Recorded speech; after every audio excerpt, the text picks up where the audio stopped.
Hey everyone, welcome back to this low content publishing design tutorial series. My name's Rachel Harrison-Sund. So last week I gave you a bit of a brief tour of the Affinity Publisher software interface. Now that is a professional level desktop publishing software. It's ideal for creating your book covers and your interior files.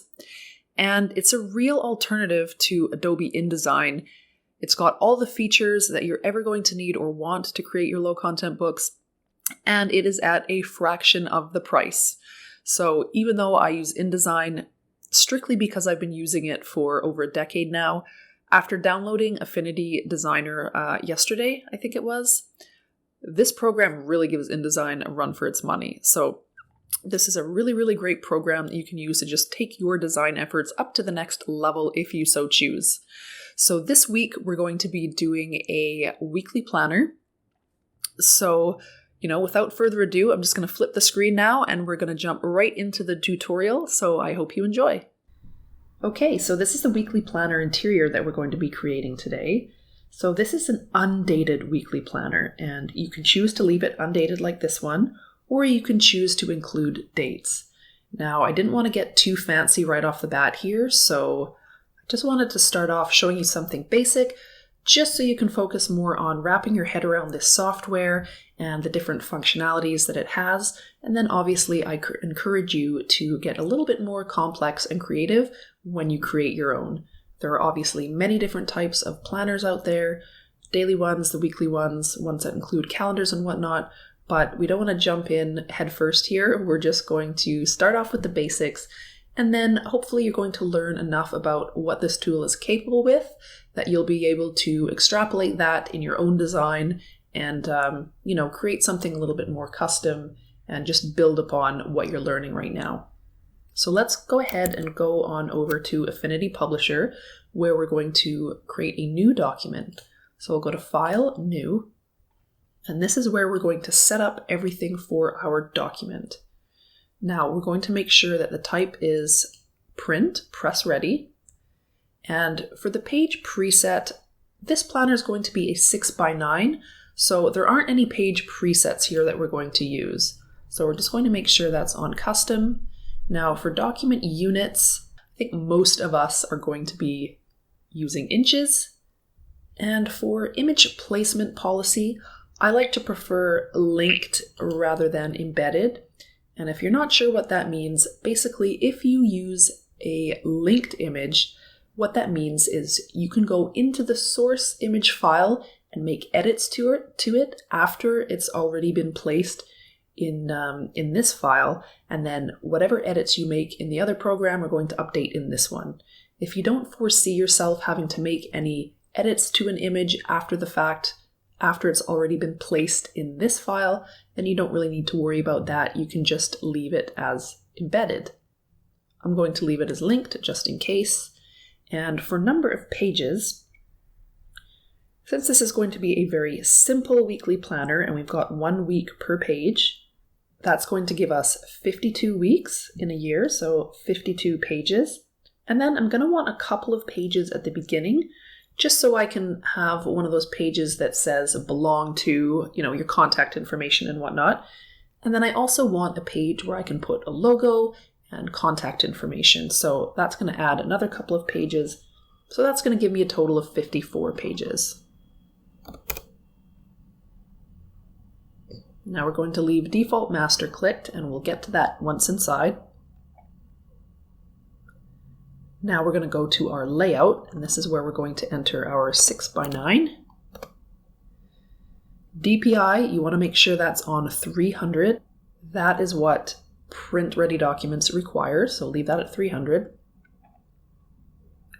Now, I like to work in facing pages, so what you're going to notice when I open this up is you're going to see 2 side-by-side pages, and that is just really handy for the design process. So you can see if each page is balancing one another out.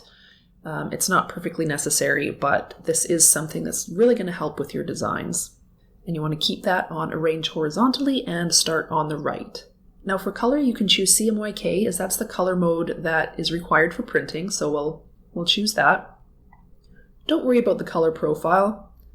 Then we're going to go to margins.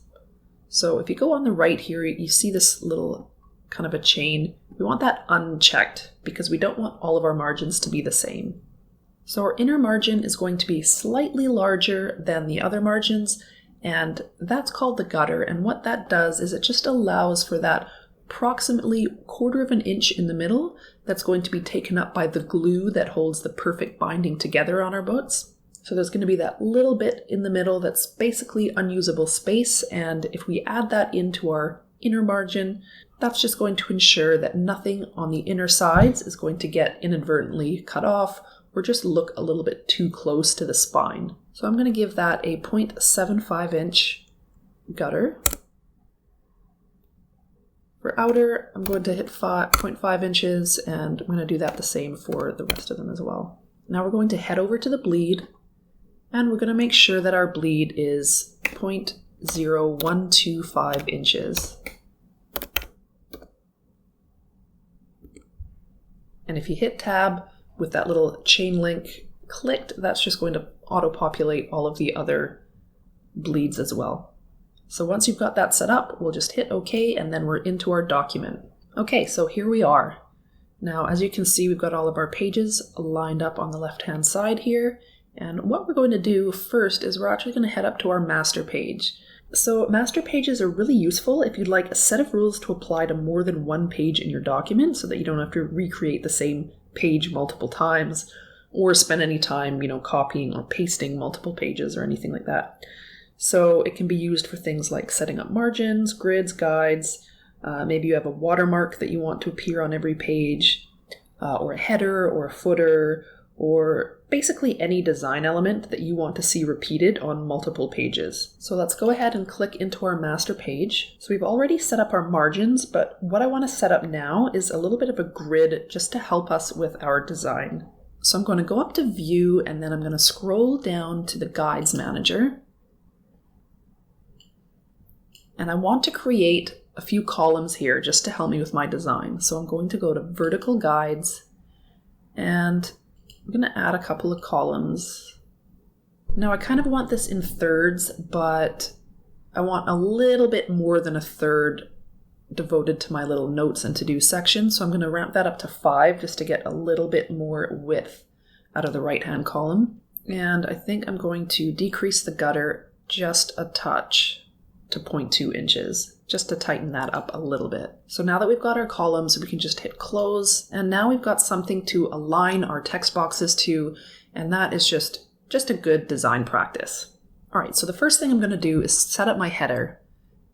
So I'm going to go over to this toolbar to the left here. I'm going to hit the text box tool, and I'm just going to go to the top left and drag out a text box. And just type that out like so. Now that obviously doesn't look how we want it, so I'm going to give that a click.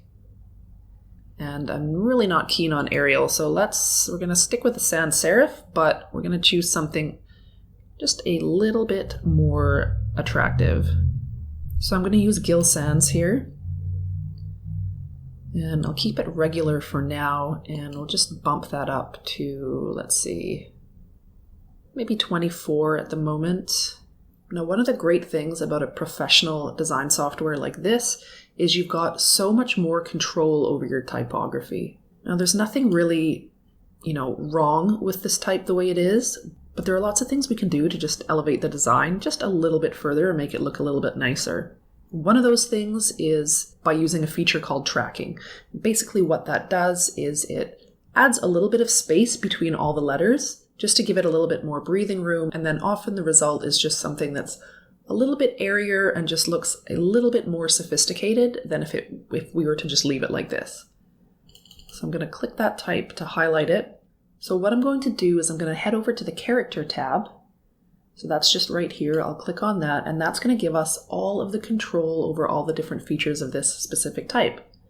So as you can see, not only do we have access to the type and to the font and the size and some of these basic features up here, but there's also a palette here which gives us all of the fine-tuning that we can use.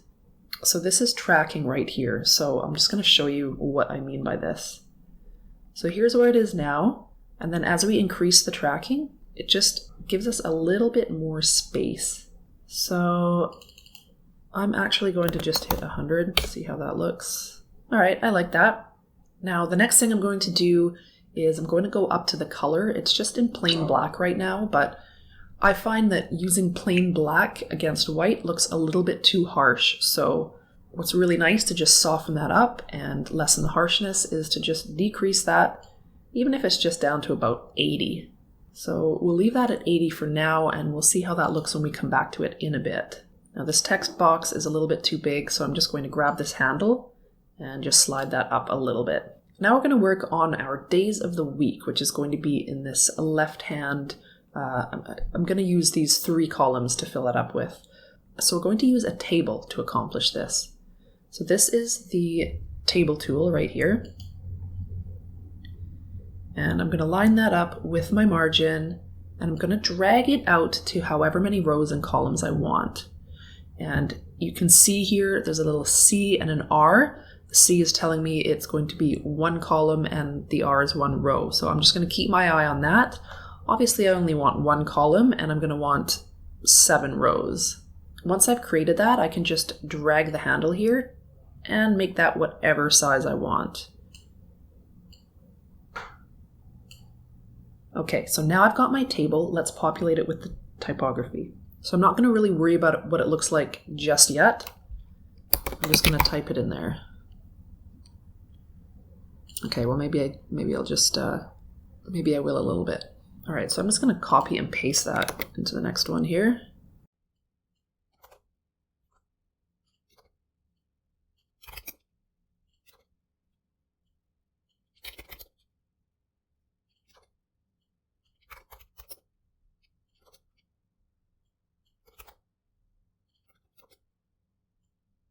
And I'm going to make that semi-bold, and I might actually just see what that looks like as 10-point type.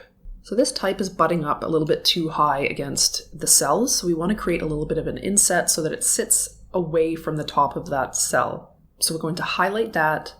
We're going to head over to our table palette, and if you don't see it on the right-hand side here, you just want to make sure you still got the table tool selected, which we do, and then we're going to go to the top here. We're going to head over to this table button right here. That's going to bring up our formatting options. So I'm going to click on all so that we've got each cell of the table defined. Then I'm going to go to the stroke, and I'm going to do that about 0.5. I'm going to make sure that it is on the first solid line style here. I'm not going to worry about any of the other options. And then I'm going to choose the color, and I think what I'd like to do is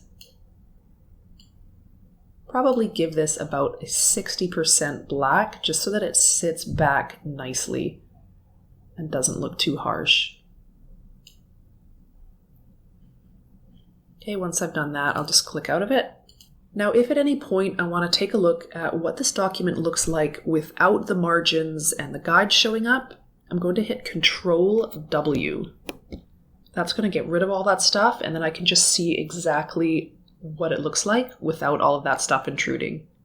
So if I'm happy with how that looks, that's great. I'm just going to enable the guides and the margins again, and we'll just click back. All right, so let's refine the type inside this table just a little bit. So I'm going to get rid of this table palette just so I have access to everything behind it. I'm going to look at my character palette again, and I'm going to give that probably about a 50% tracking. And I'm going to soften the color of the type again, probably to about 80. So now make sure when you're adjusting the color of the type that you're doing it in the right spot. So this is where things can get a little bit confusing if you've not used a program like this before. So probably your first instinct is to go to this color palette right here, but because you've actually got the table itself highlighted, what that's going to do is it's just going to adjust the colors there. You want this to be applied just to the type. So you can do that by either going up to the top here or going to the character palette here. So I'm going to click on the color here in the character palette, and I'm going to bring the color of that down to about 80. And I think I'm happy with that. So let's just take another quick look by pressing Control W, and we'll take a look. That looks good. But what I don't like right now is how the type is sitting so close to the top of each cell. So let's move that down slightly. The other thing that we want to do, if we refer back to our original planner here, what we've done is we've created a little bit of a shaded box for people to write in the date if they want to. So we're going to go ahead and do that, but we've got to get the type out of the way first. So let's go ahead and do that. So we're just going to choose all of the cells of our table. We're going to go back to our table palette. We're going to go down to Cell and Insets. We're going to make sure that this chain link is not enabled because we want to have different parameters for each one. Now for left, let's go ahead and just keep moving that in till we're about satisfied that we've got room for that shaded box. And then we're going to move the top down till that feels comfortable. Let's just refer back, and it looks about right. We can always change it if we have to. All right, so let's give that a whirl. Now we'll go ahead and create those little shaded boxes that people can enter the date. So I'm going to zoom in. So a shortcut is just Command plus, or there is a zoom tool right here on the left-hand toolbar. Now we're going to grab the shape tool. We're going to choose rectangle, and I'm just going to line that up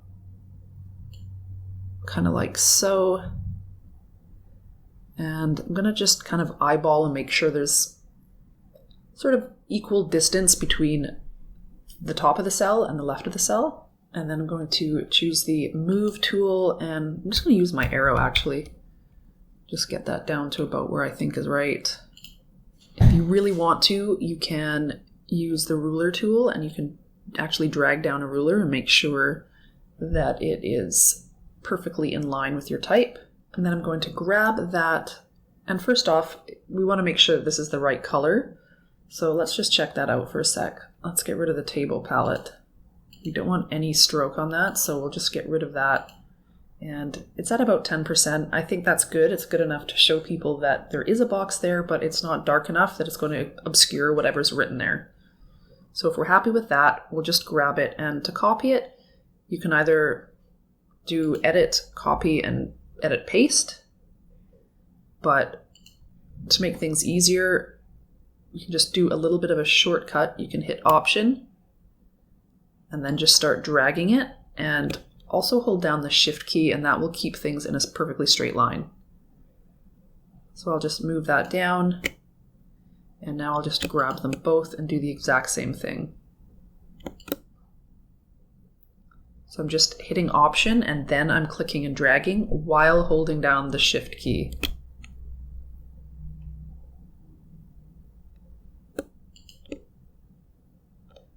And if you want to select multiple objects like I'm doing right now, you just hold down the Shift key as you're clicking multiple objects. All right, I'm going to Command minus out of here and just see if that looks satisfactory. So now we're just going to move on to our to-dos and our notes boxes. Now, as I'm about to do that, I can already see that I've made a bit of a mistake here, and that's okay. So basically I wanted this table to end at the end of this third column. That's okay. I'm just going to grab it and just move that over here. So I'm going to just click here and make sure that my table is deselected. So we're just going to head over to the rectangle tool. We'll grab that, and I'm going to set up the color of it before I draw it. So we don't want to fill, so that's good. That's already marked off. And let's hit the stroke, and we want that to be at 60 so that it matches our table. We also want to make sure that we have this selected. This is the solid line style, which we want. We want to make sure it's at 0.5 so that matches the table as well. So now when we drag out our shape, it's going to look exactly the way we want it. So I'm going to put it about here. We might have to do a couple of adjustments in a minute, but that's fine. Let's just deselect and make sure that everything looks good here. Again, I'm pressing Control W just so I can take a look without all of my guides and margins. That looks fine. Again, I'm going to select it. I'm going to hit Option and Shift as I'm dragging it. And we'll put that down here. And then I'll just drag that up and leave that about there just for now. I want to make sure that the gutters between the table and the two boxes are similar. This one might be just a pinch smaller, but not by much. So that's about right. It doesn't have to be absolutely perfect, but we just want to get it as close as possible. So the first thing I'm going to do is I'm going to create the lines for my notes. Once those are done, I'm going to drag them up to my to-dos and add the boxes. So this is where we're going to use a really handy feature called a baseline grid. And what a baseline grid is it's just going to put lines basically across your entire spread here. And it's extremely handy for using when you're creating something like a line journal or something like what we're doing now, anything that requires lines. And that is going to show us perfectly evenly spaced lines across our whole page. So we'll go up to View, we'll go to Baseline Grid Manager. Now it doesn't really matter where our start position is for this particular document. If you are relying this more for the design of your entire spread, which we're not really doing, we're just trying to evenly space out lines in one particular area. But if you were, then you might want to choose to start it relative to the top of the margin instead of the top of the page. It doesn't really matter to us right now, so we'll leave it as is. Now, the grid spacing, what we want to do is we want to create lines that kind of mimic a piece of paper. So if you haven't actually printed out your interior file to see how close those lines are to one another, you might not realize that they're a little bit too close. So one of the complaints I see is that lines are too close, so there's not really enough room to actually write anything. We want to avoid that. So what we're going to do is we're going to use some standard spacing. So you've got a couple of different options here. The two that I would personally consider are college ruled and legal ruled. Now legal ruled gives you a little bit more space between lines, which I don't think we need, so I'm going to choose college ruled. So college ruled paper has just over 7 millimeters, 7.1 millimeters to be exact, of space between lines. So we're going to use that here. We're just going to do 7 millimeters to make it easy. Now this is obviously in points, but we can still type in any unit of measurement that we want as long as we type in what that unit of measurement is. So we're just going to choose 7 millimeters. So I'll hit 7 and then the for millimeters. And if I hit tab here, you can see that that's converting it for me. So it's basically just under about 20 points. Actually, let's just take a look if we do the exact 7.1 millimeters. So that gives us about 20 points. Before we click out of here, we want to make sure we've got Show Baseline Grids. And you can choose the display threshold. I'm just going to keep it at 50, and we will just close that. So obviously this baseline grid, it just acts similarly to our margins or the grids. It's not actually going to show up when printed. It's just showing up to give us a guide right now. Now, one thing I want to mention here is that by default, a lot of your text boxes are going to snap to the baseline grid, which we don't want. And it's not happening in this instance because I had already set it up in a previous file. But what you may notice once you've just done what I did is you might see some of your type jump around and cling to whatever that nearest line is.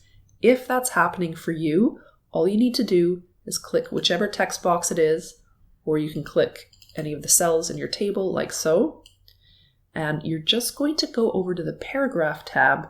You're going to go down to Align to Baseline Grid, and you will see a tick box here. You want to untick that, and once you do, your text is going to go right back to where it was.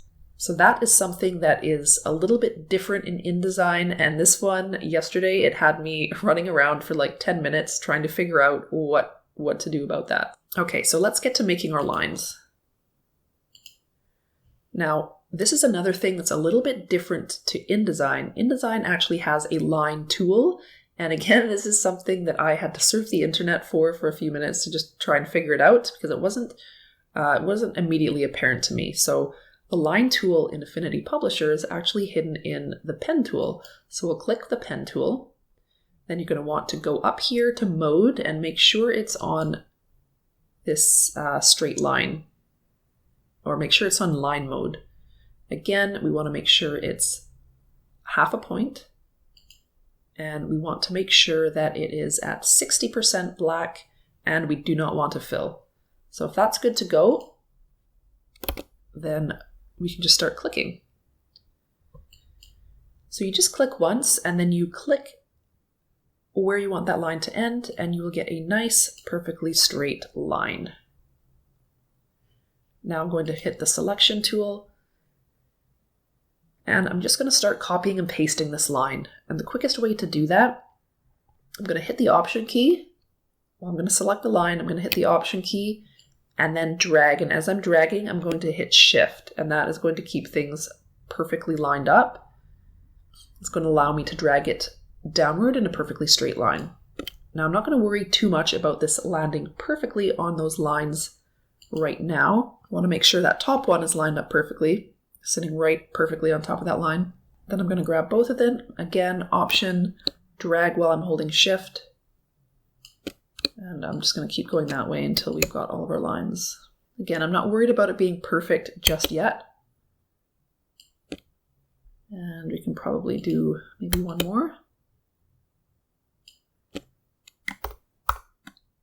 Now you can see some of these aren't perfect, and that's okay because now I'm going to introduce you to another super handy tool. So I'm just going to click into preview mode here just to get rid of our guides and margins. Again, that is Control W. And I'm going to select all of these lines. I'm going to go up to the Align tool, which is right here.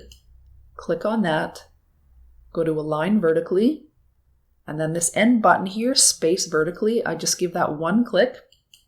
And now all of these lines are perfectly spaced. So this tool is really going to blow your mind if you've ever actually attempted to do this manually before. Now I can see that I need to just make this a little bit longer. So I'm kind of just eyeballing this right now, but that looks about right. All right, now one thing I don't like is this awkward space here. So I'm just going to use my arrow key, bring that all the way down so I've got perfect space. And then I'll just delete this last line. And now everything's perfectly spaced here, and I like that. So let's grab our type tool again. I'm gonna draw out a text box.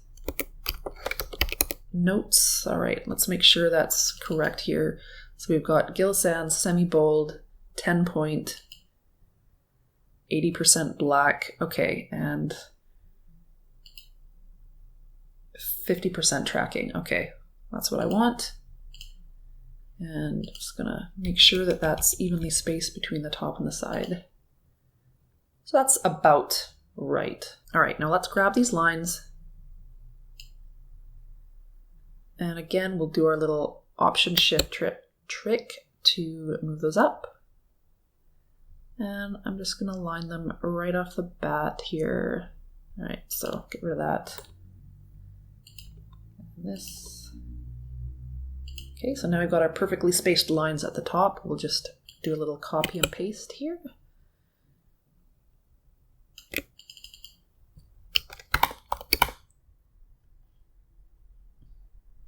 All right, perfect. Now we just need to create our little check boxes. So let's make some room for those. Grab our lines, and we'll just grab one of these handles. All right, let's zoom in so we can see what we're doing. And create our little tick boxes. So we'll go back to the rectangle tool. Again, we don't want to fill here. We do want a stroke of about 60 and half a point, so perfect. I'm going to line that up with the bottom line, and I'll just click and drag that out using the Shift key at the same time. And if I hold Shift down while I adjust the size, it's just going to make sure it's going to constrain the proportions. So basically that just means you're going to continue to get a perfect square. If I don't hold the Shift key, it's going to turn into a rectangle and it won't be perfect. So let's do that. All right, let's zoom out, just see how that looks. All right, I think that's about good. So again, we'll zoom in, see what we can do, see what we're doing here. Same way that I did the lines, I'm just gonna start clicking and dragging. Again, I'm holding down the Option key and the Shift key as I'm dragging these.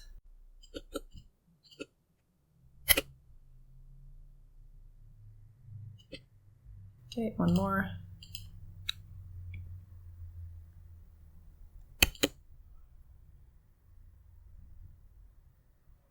All right, that's done. All right, so our page is pretty much done here, aside from the images that we're going to add in just a minute. First, I'm gonna just copy and paste this onto the second half of my master page spread. So turn on my grids and guides again. I'm just going to select everything and I'll do the option, click, drag routine again here. Just make sure that's lined up properly with my margins. All right, so I think I'm satisfied with that. All right, now let's add our images. All right, so to add an image, you can go to File, Place. I'm just going to be using this decorative mandala design that I downloaded from Vecteezy. And that's an EPS file, which is what you're going to be using in most instances here. And then you just kind of want to click wherever you want it placed. Or I can choose a starting point and then just click and drag to however big I want it. So I'll just center that and then just kind of align it however big I decide I want it. So let's see here.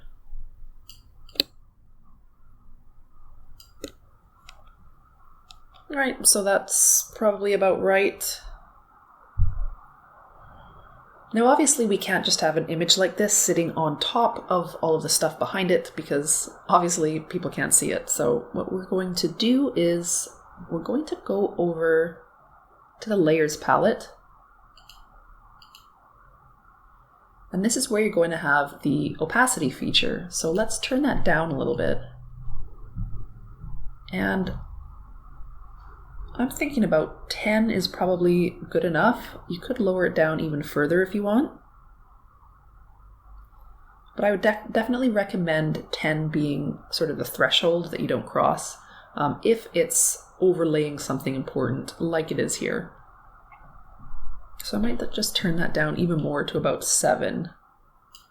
And that's good. So I've got that little piece in there. Then we had a decorative border at the top. So let's go ahead and grab that now. All right, so I'm going to drag that out to the size that I want it.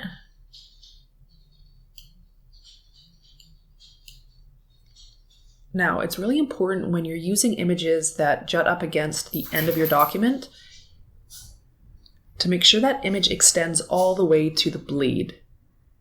So in order to see the bleed, we're going to do that Control W again, and you can see this little outline here. That's the edge of our bleed. So I'm going to drag this up so that it is touching the top of the bleed. If you don't extend the images all the way to the edge of the bleed, your interior is actually going to get rejected. It does look a bit harsh though, so I think I'm going to adjust the opacity. Just turn that down a little bit. Put that to 80 as well. And I think this might look a little bit too harsh, so I might just tone that down a bit. Let's take a look what it looks like at 60. All right, I think I might want to adjust the size on that as well. All right, so I think that's good for now, but we still have a couple of pages to add to our planner. So let's go back down into our pages here. Now, as you can see, because we use a master page, we've got this weekly planner layout applied to our front page, which we don't want, and our first left-hand page here, which we also don't want. So I'm going to just right-click on that and hit Clear Master, and that's going to remove the master. Whatever I've got on the master page is going to be removed. We'll do the same thing here. All right, so this front, I usually just like to do something like this book belongs to, or just, you know, some blank lines for some contact details. So let's actually go ahead and we'll just grab this and bring that down to our first page here. And we'll just paste that right like so. I'm going to drag the text box out and I'm going to select this and choose center. And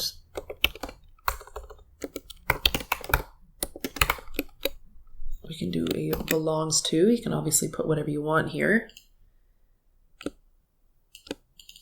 And it's a bit big, so probably something along the order of 20 points is more than enough.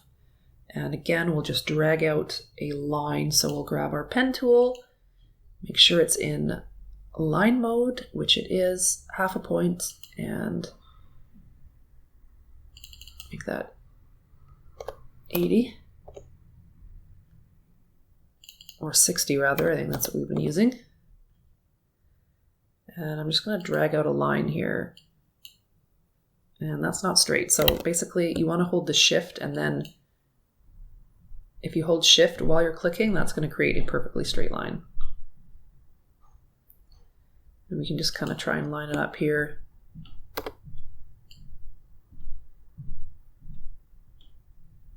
Again, we can use that Align tool.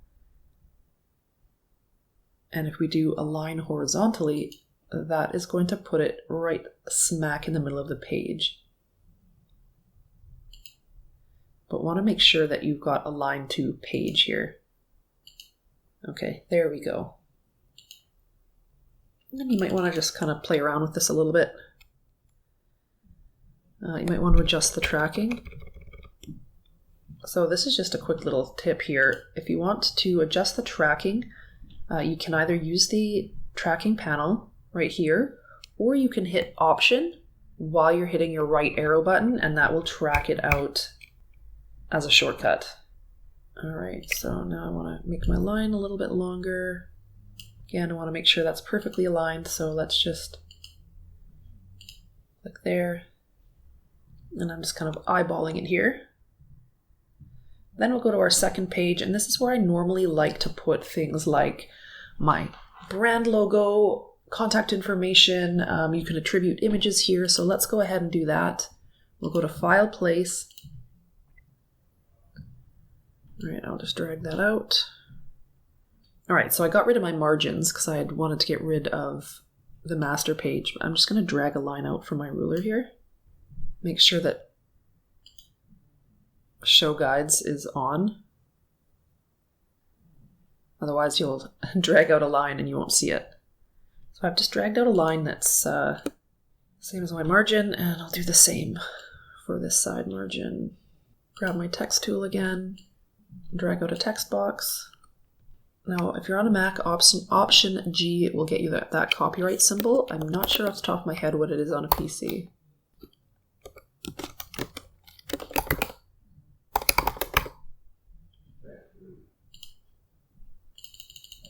Obviously, that's far too big, so I'm going to put that probably at about 10 or 12 points. That's really all we need.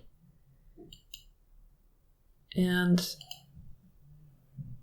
I'll make this about 80. It's very small, so I want it to stand out a little bit more. And we don't really need this type tracked out that far. Tracking's great for adding a little bit of air around larger type, but when it's this small, it doesn't actually help. So you can either put it at 0, 5, 10, just keep the number small.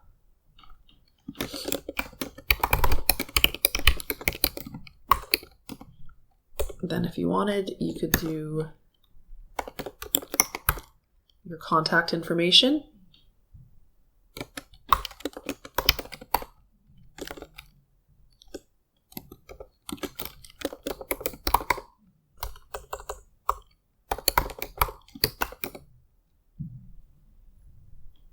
Now when I hit return, this is coming down way further than it should, so I can see that something's off. So let's go to paragraph, and we'll go to spacing. Okay, here we go.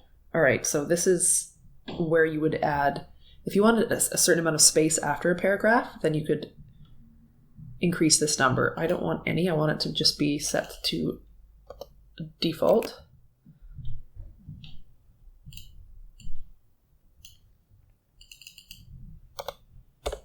There, now that's lined up. It's a little bit tight, but again, what I can do here is I can hit Option and my down arrow, and that adjusts the leading. So tracking is adding space between letters.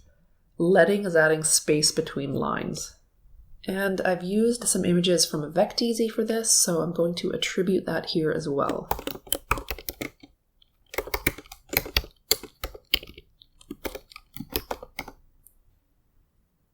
Now just to set this a little bit further back, I'm going to make this 7 point. Now 7 is basically the smallest you want your type to be set at for it still to be legible. So it'll still be legible at 7 points, but it's just going to sit back away from your brand information and copyright information. And if you want to set it apart even further, again, you can just add a couple more spaces in between it. I'm going to make sure that's sitting nicely on my bottom margin, and let's just see how that looks. All right, so I might want to play around with this a little bit more, refining it, but for the purposes of this, we're not going to do that right now. So that is basically everything that we're going to include with this particular planner. So you can scroll down and just see that we've got our planner on all of the pages thanks to that nice master page. Now we're just going to hit save one more time, and then we're going to export this sucker. So let's go up to File, Export. And we're going to want to make sure it's on PDF. Make sure DPI says 300. So for the preset here, PDF for print is perfectly fine. There are a couple other options you can use here, but for our purposes, PDF for print is going to do the trick just fine. Now, when you're exporting this for KDP, you're going to want to make sure that include bleed is checked here. I'm going to deselect it right now just so we can see what our final trimmed document is going to look like. But when you're exporting it for KDP, make sure that you have include bleed checked. Okay, so another important thing here for area, you want all pages. You don't want to export it as spreads. Spreads were really helpful to us in the design process, but KDP is not going to accept a PDF that's in spreads. They want it in pages. So just make sure you've got all pages selected. And then we're going to export. And again, in your version, you might want to add some other pages, like some calendars on it. You might want to add some notes in the back. Maybe contact pages for people to write down their own contacts. That is fine. I've shown you enough information here today that you should be able to extrapolate most other situations according to whatever customizations you want to make. All right, so let's take a look at that PDF. All right. There you have it. So that's it. I hope you enjoyed that. Don't forget to subscribe and hit that bell so that you can be notified every time I put out one of these videos. If you want more tips, then go over to my blog at rachelharrisonson.com. And if you haven't downloaded the free guide, 3 steps to publishing your first low content book in less than a day, then that link will be in the below description as well. All right, so again, thanks for watching, and we'll see you next time. Bye.